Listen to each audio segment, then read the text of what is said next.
It's the Al Travis Show, and we've got my man, Jerry Groskreutz, coming in talking all things farming with us. Jerry, how you doing? Well, I'm not doing too bad. Kind of patiently waiting. Blood pressure went up just a little bit earlier this week when the beans started to turn a little bit yellow, thinking, all right, that's the sign. Better get serious about getting bins ready, making sure they're Oh, ready, and get the combine out. And you tell me how this makes sense. But I cleaned the combine up last fall before I put it in shed, right? yep, that's you. Good farmer Okay. would.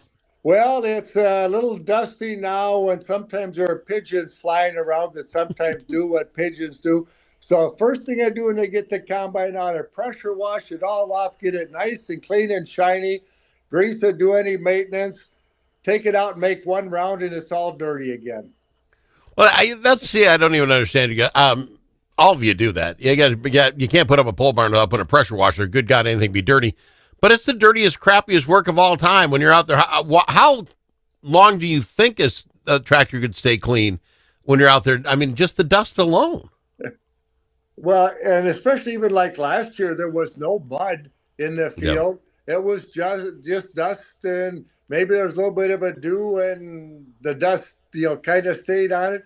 But there's something about making sure it's clean when you put it away, and Yeah. starting with a nice, clean combine and tractor, even though you know they're going to get dirty. So let me ask you this, because I did notice at the my farm, which is right next to hole Then the number 4 golf. in the golf course. Yeah. No, correction. Your farm is a golf course, and you observe the farm right next to it. Okay. Yes, that's a very good way of putting it. So my farmer friend next door, my neighbor, those beans started turning quick. I mean, within days, all of a sudden you're like, wow, what's going on? Is this early? The first week in September? I'm a little over the first week in September. Is that early, or is that pretty normal? And how long does it take for them to leaves to drop and everything? It's pretty much right on time. It's amazing that they can be all grass green. And it seems like you hit Labor Day, the calendar flips into September, and it's like boom. All once overnight, they'll start to get that tinge of yellow. In 2, 3 days, you'll see a lot of yellow. But unless you planted a really early group bean, I Mm-hmm. plant fuller season beans, 1.5s to 2.1s. So I think only once or twice in my career I combined beans in September, and that was the Okay. last couple of days of September. It's late September. Some of the guys with a lot of acres, they'll plant a really early one to kind of get started and get the kinks out. But But the beans are done, right? I mean, what I mean by that is no more water is going to help fill the bean pods or the corn bins. We're done growing stuff, right? We're just waiting for nature to dry stuff out now. well, I was out. You'll be proud of me, Al. I had a I few always rose do. water hemp plants last weekend, and I was out walking the beans to grab those plants. And the top pods that got a little bit of filling yet, and there was just a hint of yellow. So I'm still adding maybe a few Really, bushels an acre, really. maybe to the top. The corn is half milk line, 3/4 milk line. The most of the No, no, no, corn no. Don't is just throw milk line. What the world does that mean? all Don't right. just throw stuff at me. Milk line. I don't know what that means. Does your farm have a field of corn right close to your golf course too? Yes, we do. Yes, we do. All Right right. off 10 and 11. Right after you get done with 10, right there between the 10 and 11. Yes, wonderful corn. Okay. So you be the first one to tee off, and when your ball goes in the cornfield and you go in to get it, then you grab an ear Okay. and you split it open, and then you grab a kernel, and you can see the milk line. It starts on the very outside of the kernel, moves down toward the cob. And if your eyesight isn't real good, well, you just squeeze the tip, and it'll be mushy. You might get a little bit of milk, and you can see where that milk line is. The whole kernel is milk, and then it starts to mature and put more nutrients in and starch. It turns to dough, so you can feel right where the milk line is by squeezing that kernel. And it's not real milk. That's how you farmers talk, because it looks like it. Okay. Yep. So when it gets to the bottom, the corn is full, and then you got to wait for that to dry out. Then the next time you shank a ball over there in a couple days, Will you you stop? I you, don't need you your pull jinx. you pull that. Aren't you impressed? I know at least one tournament I'm on golf. Then shaking. you pull that kernel off the cob and peel it back just a bit, and you'll see a black layer right down on the tip of the ear. That's the official sign that it is black layered, it is mature. Now it just has to Yeah. dry down. All right, and when that starts, what is it generally? 100%, and you need it down to what, 10 or 12 or Oh, 20%? oh, it'll be way up in the 40s maybe, and black layer starts to get down close to 30%. But then in a nice fall day with a touch of breeze and maybe 70 degrees sunshine, you can take a point and a half of moisture out of that kernel at first. And propane isn't cheap, and so we Yeah. want to at least get it down, hopefully into the teens. So we only have to take 2, 3, 4% moisture out of it, so it doesn't cost quite so much. All right, so I go out to the corn every time I shank one in the field and I grab a cob and do this. When is it that my neighbor farmer comes over mad at me because I'm wasting his profits? Oh, I think you could take quite a few ears of corn before it affect very much. In fact, we had our sweet corn feed, all our neighbors up there in Lakeville a week ago. Mm-hmm. And I said, boy, this is really nice you giving away this sweet corn. Because we passed out, I don't know, 50 dozen to neighbors over a couple different times, then brought them all Sure. over and fed them the sweet corn. So I am going to grab 4 or 5 ears of sweet corn because as we speak, Bird's Eye Foods is out there taking my sweet corn. All So I'm right. going to grab a couple of nice ears and I'm going to weigh them, see how many ounces they are, and then do the math to see how many ears of sweet corn there are and how many dozen in Oh, a there you go. ton. You don't know that by now? Come on. No, Okay, no, no, is Sabrina your bird's eye yes, gal? yeah, yeah. How mad is she that she does the work? You got the land, they come out, they plant it, you watch over it. If you don't kill it, they come get it like now. And she finds out you're foraging through it and grabbing bags and bags of corn. You're just like stealing from the boss. Is that normal? No, no, no. This is called promotion for Bird's Eye Oh, Foods. okay. Yeah. All right. As long as now that we're I tell talking about it all on the the air, that's funny. Yeah, all the neighbors say, boy, this is great corn, big, big ears. I say, well, if you like it, just go to the frozen food aisle this winter and look for Bird's Eye Foods, and this is what Oh, you get. that And, is funny. and the other thing that's ironic, though, is you actually read the contract. It's a good thing you're sitting now because I did read the contract with Bird's Eye Foods, and the contract says I cannot pick the sweet corn and sell it. But there But isn't anything that says I can't pick it and give it away for oh, promotion. that's just funny. That is too funny. So, roughly how many acres will they be picking from you today? 40 acres. And what kind of time? How long does that take them to do 40 acres to get in and out of your place?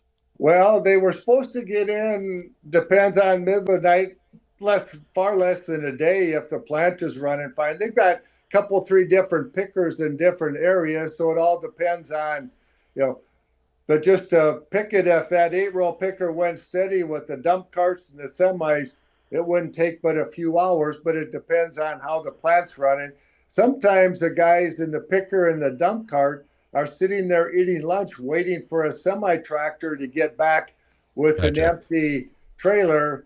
And then they've Understand. got enough in the dump cart behind the picker and the dump cart they signed wide, pick it full. Those two will be enough to fill the semi, and he's back on his way to the plant, and then they start picking again. All right, fair enough. Let's go to break here. We'll talk some more about this corn, bird's eye stuff in your corn. It's amazing that stuff's already ready. We'll talk about it with Jerry Groskreutz, my farmer extraordinaire, right here on the Al Travis Show. More right after this.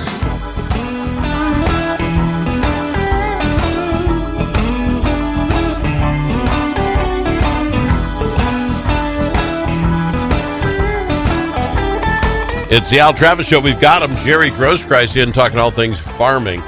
Why does sweet corn take so little time the people are consuming that they need compared to other corn? Why is the other corn going to take another month and a half to get done and dried? How does that work? Well, I planted this sweet corn field on the 7th of June. You have to remember, you develop the ear, and it's like taking the field corn before it's even dented and begun the milk stage. Oh, all right. Because Al doesn't want to bite into an ear of corn that's mature as field corn, or we'd be going to your dentist and maybe you're going to get dentures because it's Is it? hard. But is it the same corn? I mean, No, for the most part, no. no, Okay. no. It's different. It's All right. bred, and ironically, I got to tour Syngenta Research Center at Stanton. Mm-hmm. Apparently, Syngenta breeds a lot of sweet corn varieties. And as of a few years ago, the sweet corn I was planting was bred and developed up there at Stanton.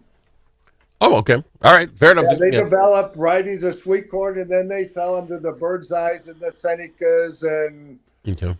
and then they plant the varieties. Good. Fair enough. So that's in your beans. Then you're looking for another month yet before you're going to look at your beans, and what? How long till the? Probably 3 weeks yet, I'm guessing. But I'm sure if the weather turns nice, there'll be some farmers. Maybe it'll be in a couple of weeks, but I'll be 3 weeks. By the way, first, Sabrina, a sharp kid, Yeah. my agronomist. My wife wants to talk to Sabrina and know how she does it, because when Sabrina tells me to jump, I say, yes, ma'am, how high in what direction? And I don't seem to move that fast when my wife tells me to do something. So she likes to talk to Sabrina and how she can get me to respond so quickly. I can see that happening. So a couple of weeks for the beans. How about corn then? Are you still looking in end October to make sure that's dried out, or is that all dependent on the weather? I expect the weather stays nice, but we'll be at beans full scale early in October. By the time the beans are done, we'll probably be starting on the corn. That's the way it usually seems to work. I don't know that I've ever seen this in Minnesota, but evidently the stories from Brownfield says they are. Sugar beets?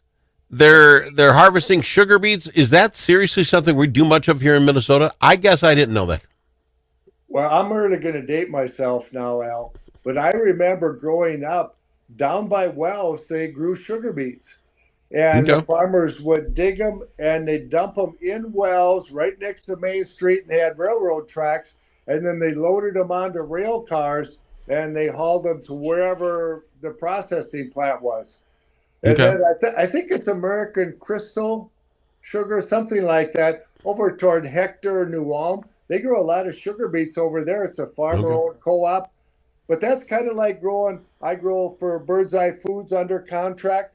Yeah. It's kind of the same thing, only that processing plant, I think, is owned by the farmers that grow, whereas here, Bird's Eye is owned by Conagra, and they own the processing plant. It's a little simpler. They tell me how much you're going to pay. Yeah. And it's ironic. I don't need to run the numbers because they have intelligent people. The bean counters, they've run the numbers. They know how much they have to offer Jerry to get the acres of corn, sweet corn, and peas that they need to grow. All right, that's fair enough. A couple things. Are you going to this 40th annual Farm Aid Music Festival? I'm reading a story on it. What gets me is it doesn't even tell you where it's at. The Minnesota Department of Ag is going to help sponsor this thing. You a music guy? You singing in it? Let's just say I have enough musical ability to realize I don't have any. Okay, fair enough. I have the ability to turn the station, and that's about as good as I get. Yep. And I guess what was it? I heard that Willie Nelson was going to be there too. Board members Willie Nelson, Neil Young, they're all on it. 90 years old. Although maybe Willie, I better not say going about something else other than corn, soybeans, sweet corn, and peas. You don't have to go after that, man. Come on, leave him be. So you're not doing that. Anything? Oh, we should talk then as we go, and only got a couple minutes to go. Are we seeing any reprieve in the pricing for corn and beans now? I mean, we're getting closer to the end. It's not much going to happen now except drying out. Any idea what's going on with your corn and beans? Well, I'll let you know after Friday because USDA is coming out with their World Supply Agriculture Demand Report on Friday. And when Pro Farmer did their Midwest crop tour, they came up with a yield quite a bit below what the USDA said in last month's report. So we're kind of interested to see if the USDA kind of scales back some of their lofty yield estimates. And we did put in the harvest low here 3 weeks ago because corn is about 25 cents off of the lows we put in last month. And beans, well, they were quite a ways off. They gave back a little bit, but hopefully we put in a harvest low like we have many years well before harvest. And hopefully we'll see a little bit of rally into fall. All right, fair enough. And you've been one, I said probably going to, you seem a little critical at times of these reports that they come out that, they come out and no, seriously, sometimes you come across that way, Jerry. Am I getting that right? Are you okay with that? All right. Oh, you read me exactly right. I think sometimes the USDA has a little bit too bearish of an interpretation. But on the other hand, I might have a farmer who's raising turkeys or producing pork who thinks maybe the USDA is a little overly optimistic or overly pessimistic about the Yeah. yields because he's trying to buy it cheaper and I'm trying to sell it higher. So, in other words, that's a long way of saying I might be a little bit biased. I'm shocked. I'm totally shocked. Jerry, you know, I love having you in the program. I thank you for taking time out of your day to come in and talk about all this stuff farming wise. I really do appreciate you, my friend. I really And do. make sure you check out that corn when you shank that golf ball. You know, I don't need you jinxing my game like that. Like, I haven't lost enough. This farmer has a whole side hustle. Get the corn out, then pick up all those golf balls and sell them back to Al. It's a whole side thing. Gotta fly. He's Jerry Groskreutz, farmer extraordinaire on the Al Travis Show. More after this.